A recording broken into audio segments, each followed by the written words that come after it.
Assalamualaikum warahmatullahi wabarakatuh. Kembali lagi bersama saya di channel ASN Terkini. Di video kali ini saya akan membahas tentang latihan soal P3K PJOK. Semoga teman-teman yang belum berhasil di tahap pertama bisa lolos di tahap kedua ini ya. Sebelumnya jangan lupa untuk like, komen, dan subscribe video-video saya. Oke, langsung ke soal. Yang pertama, berikut ini manfaat aktivitas jasmani dan olahraga dalam pencegahan penyakit dan kesehatan adalah: A. Mengurangi resiko penyakit jantung. B. Mengurangi resiko penyakit leukemia. C. Mengurangi resiko penyakit kulit. D. Mengurangi resiko penyakit influenza. E. Mengurangi resiko penyakit kanker. Jawabannya yaitu D. Pembahasannya karena penyakit influenza itu disebabkan oleh virus. Memang semua penyakit ini disebabkan oleh virus ya, tapi di sini yang mengganggu aktivitas jasmani dan olahraga itu yang D, yang tepatnya. Aktivitas jasmani olahraga memberikan efek pada fal tubuh, yaitu jantung, paru-paru, dan peredaran darah. Semua penyakit yang diakibatkan oleh aktivitas jasmani atau gerak. Next. Pendidikan jasmani dan olahraga harus fokus pada perkembangan total manusia, sebab kontribusinya sangat penting terhadap kesehatan. Program-programnya didasarkan pada pengetahuan ilmiah dan progres yang teratur dengan baik. Hal tersebut merupakan salah satu aliran filsafat. A. Idealisme pendidikan jasmani dan olahraga. B. Realisme pendidikan jasmani dan olahraga. C. Pragmatisme pendidikan jasmani dan olahraga. D. Naturalisme pendidikan jasmani dan olahraga. E. Eksistensialisme pendidikan jasmani dan olahraga. Nah, sebelumnya saya akan menjelaskan ada 5 aliran filsafat pendidikan jasmani dan olahraga. Yang pertama yaitu idealisme, yang kedua realisme, ketiga pragmatisme, yang ketiga eksistensialisme, yang kelima yaitu naturalisme. Nah, di sini soalnya yaitu kata kuncinya pengetahuan ilmiah dan progres yang teratur dengan baik. Kita lihat ya.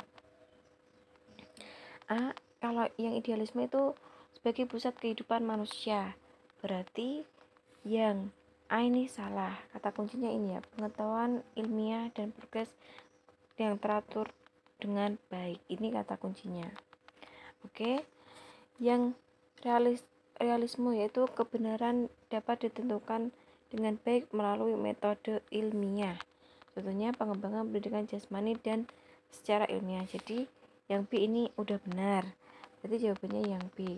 Kita lihat dulu yang penjelasannya pragmatisme, yaitu pengalaman manusia dapat merubah konsep atau kenyataan. Contohnya guru pendidikan jasmani sebagai motivator. Sedangkan eksistensialisme yaitu individu merupakan titik sentral. Contohnya itu guru pendidikan jasmani mendorong untuk mengetahui diri sendiri. Yang terakhir yaitu naturalisme, yaitu sesuatu yang pada dasarnya memiliki nilai yang aktual dan fisikal atau jasmani. Contohnya yaitu pendidikan jasmani menekankan manusia seutuhnya. Jadi jawabannya yaitu yang B, realisme. Kata kuncinya itu pengetahuan ilmiah dan progres yang teratur dengan baik. Next. Kepanjangan dari HIV adalah A. Human Immunodeficiency Virus. B. Human Immunisasi Virus. C. Human Immunodeficiency Virus. D. Human Immunodeficiency Virus. E. Human Immunisasi Virus. Jawabannya yaitu yang A. Pembahasannya yaitu kepanjangan HIV mengacu pada bentuk penyakit ini. HIV merupakan penyakit yang disebabkan oleh virus yang menyerang sistem kekebalan tubuh manusia. Sehingga ketika orang terkena virus ini akan kehilangan sistem kekebalan tubuhnya, yaitu imunodefisiensi. Akibatnya segala macam bentuk penyakit akhirnya akan dengan mudah menyerangnya. Jadi jawabannya yang A. Next, menjelaskan makna, hakikat, pentingnya nilai dari pendidikan jasmani, serta menjelaskan hubungan antara pendidikan jasmani dengan olahraga dan dengan pendidikan umum merupakan bagian dari A. Hakikat pendidikan jasmani, B. Pengertian pendidikan jasmani, C. Filsafat pendidikan jasmani, D. Hukum pendidikan jasmani, E. Dasar pendidikan jasmani. Nah, ini ada filsafat pendidikan jasmani dan olahraga, yaitu satu, menekankan makna, hakikat, pentingnya, dan nilai dari pendidikan jasmani, menghasilkan perbaikan dalam pelaksanaan pendidikan jasmani, 3. Memberikan tuntunan bagi tindakan seseorang, 4. Memberikan arah bagi profesi pendidik jasmani, membantu mempererat hubungan antara anggota profesi, menjelaskan hubungan antara pendidikan jasmani dengan pendidikan umum. Berarti ini kan ada menjelaskan makna, hakikat, pentingnya, dan nilai dari pendidikan jasmani, itu merupakan filsafat dari pendidikan jasmani. Jadi jawabannya yang C. Next, olahraga yang dapat meningkatkan kelentukan tubuh adalah A. Senam aerobik, B. Jalan cepat, C. Bersepeda, D. Renang, E. Pilates. Jawabannya yaitu yang Pilates. Kita lihat penjelasannya ya. Nah, E. Olahraga yang menggunakan oksigen terus-menerus dalam waktu lama dapat menjaga daya tahan jantung dan paru-paru. Pilates merupakan olahraga yang bertujuan untuk menjaga fleksibilitas atau kelentukan tubuh. Jadi jawabannya yang E. Next, proses sistematik yang berupa segala kegiatan atau usaha yang dapat mendorong, mengembangkan, dan membina potensi-potensi jasmania dan rohania seseorang atau kelompok dalam bentuk permainan, perlombaan atau pertandingan, dan kegiatan jasmani yang intensif untuk memperoleh rekreasi, kemenangan, dan prestasi puncak dalam rangka pembentukan manusia Indonesia seutuhnya yang berkualitas berdasarkan Pancasila merupakan pengertian dari A. Pendidikan jasmani, B. Olahraga, C. Kesehatan, D. Prestasi, E. Rekreasi. Jawabannya yaitu yang B. Olahraga. Nah, pembahasannya yaitu menurut Cokik Muthohir, olahraga merupakan proses sistematik yang berupa segala kegiatan atau usaha yang dapat mendorong, mengembangkan, dan membina potensi-potensi jasmania dan rohania seseorang sebagai perorangan atau anggota masyarakat dalam bentuk permainan, perlombaan, pertandingan, dan kegiatan jasmani yang intensif untuk memperoleh rekreasi, kemenangan, dan prestasi puncak dalam rangka pembentukan manusia Indonesia seutuhnya yang berkualitas berdasarkan dengan Pancasila. Next, berikut ini yang bukan dampak pergaulan bebas adalah A. Hilangnya semangat belajar dan cenderung malas dan menyukai hal-hal yang melanggar norma sosial. B. Suramnya masa depan akibat terjerumus dalam dunia kelam, misalnya kecanduan narkoba, terlibat dalam tindak kriminal, dan sebagainya. C. Dijauhi masyarakat sekitar karena perilaku tidak sesuai dengan nilai dan norma sosial yang berlaku di masyarakat. D. Tumbuh menjadi sosok individu dengan kepribadian menyimpang. E. Berpotensi terserang penyakit jantung. Jawabannya yaitu E.